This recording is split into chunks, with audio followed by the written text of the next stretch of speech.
Magandang hapon! Kumusta po? Narito po ulit ang update natin para sa lagay ng ating panahon.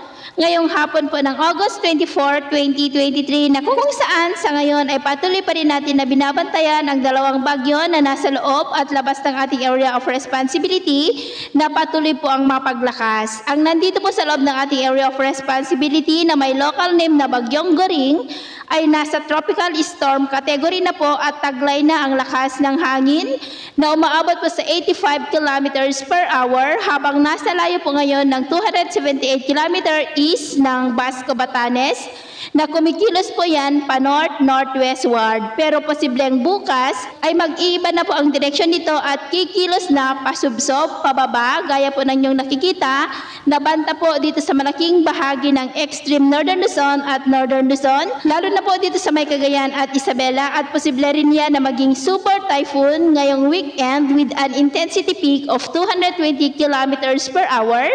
Kaya atin lamang pong babantayan dahil malaking banta po ito dito sa Northern Luzon at posibleng sundan po nito ang track ni Bagyong Egay.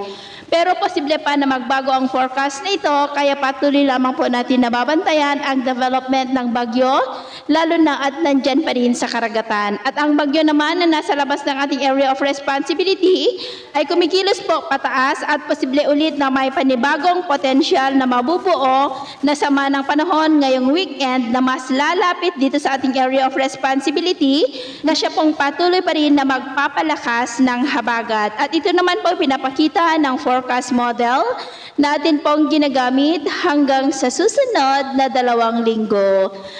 At para naman po sa lagay ng ating panahon ngayon, dahil po sa trough ni Bagyong Goring ay makulimlim na kalangitan na may mga pulupulong pag-ulan sa malaking bahagi po ng Northern Luzon, at dahil naman sa habagat ay maulap ang kalangitan na may mga pulupulong pag-ulan sa ilang bahagi naman ng Central Luzon, Metro Manila, Calabarzon, ilang bahagi ng Mimaropa, Panay Island, Negros, Cebu, Bohol, ilang bahagi ng Leyte, Samar Provinces, Zamboanga Peninsula, Northern Mindanao, Caraga, Davao Region at Sorsogon na posible po na magtuloy-tuloy ang mga isolated rains hanggang mamayang gabi, kaya mag-ingat po tayo sa mga banta ng mga pagbaha at pagguho ng lupa, lalo na po at posible ang may kalakasan na mga pag-ulan sa ilang mga lugar po. At sa atin namang mga baybayin, wala naman po tayong nakataas na namang gale warning signals, pero iba yung pag-iingat lamang po kung papalaot tayo para mas makaiwas sa mga sakunang pangkaragatan. So, yun po muna ang latest update natin